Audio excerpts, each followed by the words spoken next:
Chapter 30, Section D, the last section of the chapter, is the troubled economy. And this last section deals with various economic troubles of the 1970s and early 80s, which constituted basically a second Great Depression in Europe and in the United States. All of these events are happening at the same time as détente and then the conservative revolution of the 1980s. So you kind of have to, there's lots of things happening simultaneously in this chapter, and not all of it relates to the Cold War between the Soviet Union and the US. This is sort of taking a different angle at life in Europe and the US through just an economic approach. So in the 1970s, in the early 70s, there was a massive economic recession. The causes of it are fairly confusing and complex, and for the purposes of our class, you need to know that it involved issues of the gold standard, if you know what that is.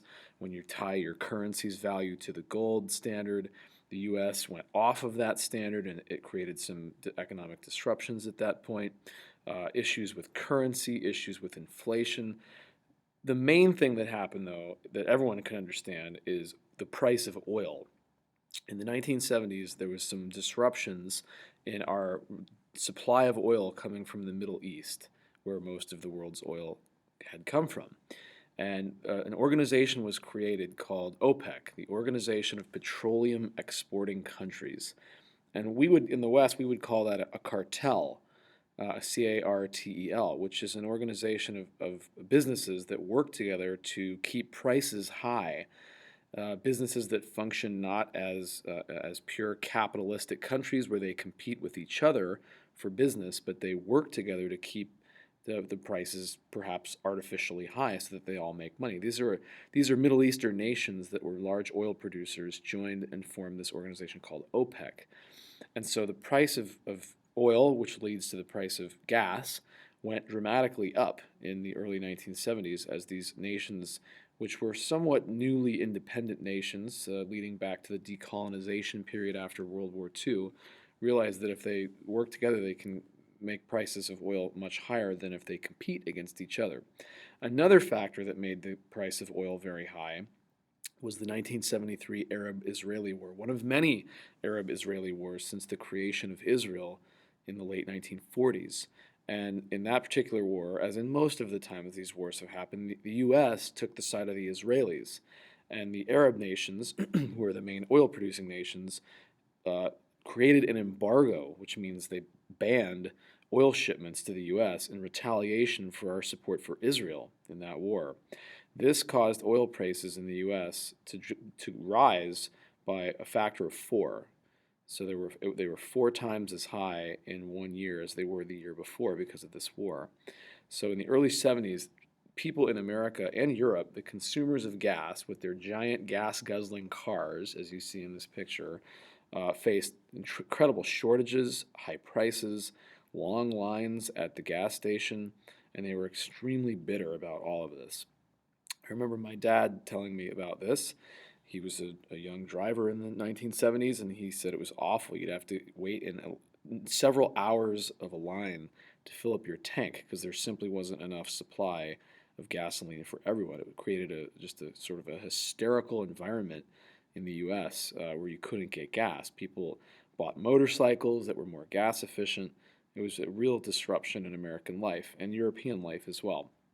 The third factor that contributed to the economic troubles of the 1970s was in 1979, there was an Islamic revolution in Iran, and the traditional leader of Iran, whose name was the Shah, was overthrown by Ayatollah Khomeini. You may have learned about this in ninth grade. I hope you did. And there was an Islamic revolution proclaimed in Iran, and that completely disrupted the supply and the output of oil from that nation. Oil prices doubled again because of that. The political changes led to changes and disruptions in the economic production of that nation. So there are 3 factors really that some political, some financial, complicated, but it was a bad time to be living and trying to make a living. This is really the second Great Depression. This is what people called it. There was as much unemployment. There was more unemployment than at any point in European and American history since the Great Depression. It wasn't quite as bad as the Great Depression, but it was close. There were in 1985, which was sort of the end of the economic troubles. There was 19 million unemployed people in Europe. That's a lot. The economists started to measure the impact of this second Great Depression through what was called the misery index. Misery index, and this was an index that took into account the levels of inflation, which are the price levels, which were going up dramatically, prices of gas, prices of food, prices of consumer goods, and then they combined that index, inflation, with unemployment, with the unemployment rate, which was also incredibly high at this point. So you have high prices and no jobs, and you end up with what's called stagflation, a combination of being stagnant economically with inflation. So there was a term that got thrown in there as well, the term stagflation. You don't want to be in those situations. So that's how bad it was in the 70s. On the other hand, the European Economic Community, known as the Common Market, which we learned about in the last couple of sections, survived this depression and grew actually throughout the 1970s and early 80s. So it didn't lead to a collapse of the European Common Market, but individual consumers felt the pain most of all. Last section, section E, is society in a time of economic uncertainty. So this is more of a social approach. How did people deal with these troubles of the 70s and 80s economically? Well, there was a lot of pessimism in people's approach to life. It wasn't a very optimistic time frame. People were pessimistic about their chances to make a living. There was kind of a soberness of reality to life that you might not make the kind of living that you wanted. So psychologically, people were sort of down. In Europe, the welfare states, particularly in England and France and Italy, helped preserve the stability by providing the safety net for people at the bottom. The unemployment insurance, benefits if you're looking for a job, health care, pensions, those things continued in Europe. But in the U.S., we didn't and still don't have as big of a welfare state as in Europe, so those things weren't always there. Another way that people dealt with this is that the government increased government spending. That's part of the welfare state, which leads to government debts and perhaps more inflation, but at least according to Keynesian theory, when times are tough, the government needs to spend money to help people out. Now, in England in particular, this is sort of a repeat of what we did in the last section, how there's this new conservative political group force around the world that takes power in the late 70s, early 80s, Reagan, Thatcher, Kohl. And so we're kind of repeating a little bit here about the conservative movement.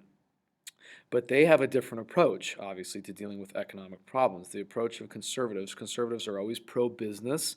They're always pro-capitalism. They're always in favor of smaller governments rather than big. These are kind of the hallmarks of conservative thought. They always favor tax cuts. They always want a larger military, typically. These are the things in England and the U.S. These are kind of the things that we have in common. So Thatcher's approach to the economic troubles of the 70s was to attack labor unions and make it more difficult for people to go on strike and slow down production and really force people to work in a harder way. So she attacked labor unions and restricted some of their rights. The privatization movement in England was under Thatcher. This means you take public industries, think sort of like socialistic big government enterprises like the gas production in the UK, and she privatized all this stuff. So there were dozens and dozens of national industries that had been government-run businesses that became private businesses throughout the 80s, and the hope was that they'd be run more efficiently, which would lead to lower prices for consumers, and all of that played out. Now, the workers in England really didn't care for Thatcher that much because she had these reforms typically hit unions and sort of working class people more than middle class people. So she was kind of popular, as most conservatives are, among the more wealthy, and not as popular among the less wealthy. In the U.S., of course, Ronald Reagan was doing similar conservative things. Tax cuts is always what they're calling for, and military spending going up. Tax cuts, but spending on the military goes up. This tripled the United States' debt under Ronald Reagan between the early 80s and the early 90s. So there's a legacy for this. It's debated. Some people love Reagan and think these policies and Thatcher's policies were fabulous, and they brought us out of these 1970s troubles, and other people think that these policies were a complete disaster that only helped the rich. So there's a great political debate in the world still about the effect of the conservative revolution of the 80s. Now, in France, as you can probably expect, they did not adopt a conservative approach. Socialism continued in France, as it almost has in continuously since about 1870 or so, starting it really with the 1848 revolutions, which is what the people wanted. A lot of the workers remember that. They wanted socialism. It got temporarily stopped, but by the mid to late 19th century, socialism is a part of life in France. And the president in the 80s, and actually for almost half the 90s, was Francois Mitterrand, and he's a socialist. He was an open member of the Socialist Party, and they believed in government spending and nationalizing industries as opposed to privatizing. So they went in the other direction as the UK under Thatcher.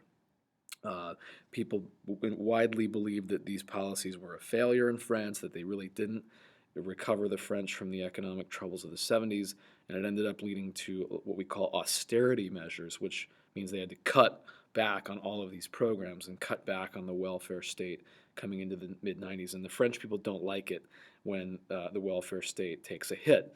French people have come to believe in this and expect it. And when there's austerity measures, which mean austerity is austerity, that means you cut back, you tighten the budget from the government.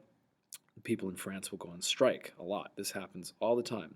When they think their government is not giving them what they need, they strike. And this is just acceptable. The air traffic controllers will go on strike. Workers at the Eiffel Tower will go on strike.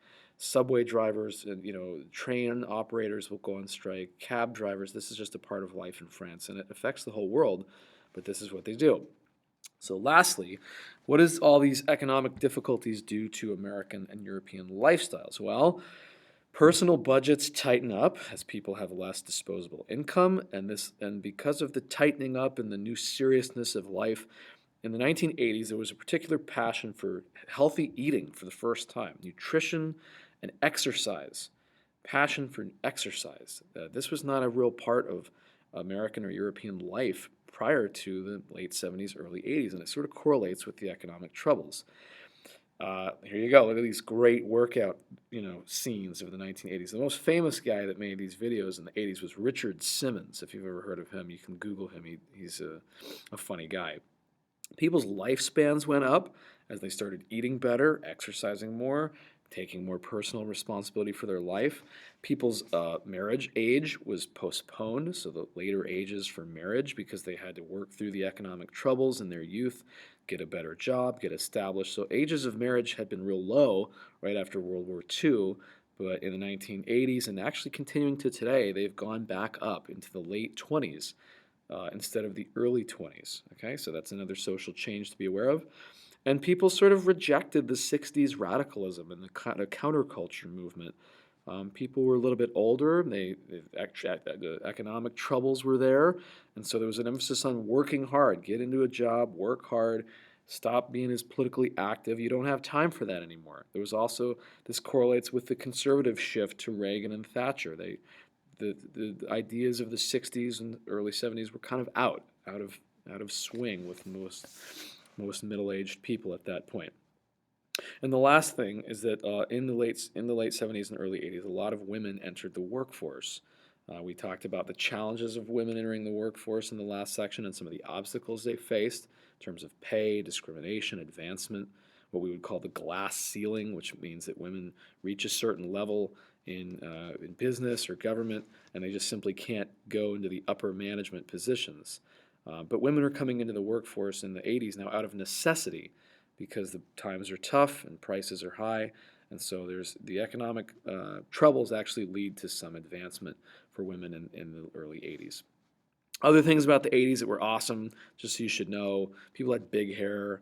This picture doesn't really show it, but the big curly permed hair, short shorts, jean jackets, muscle shirts, John Hughes movies like Ferris Bueller's Day Off and The Breakfast Club, and these are great cultural icons. So the 80s was fun, all right? I was born in 1980. It's a great decade. Economy was getting better. It was just sort of a fun cultural time frame. That's it for chapter 30.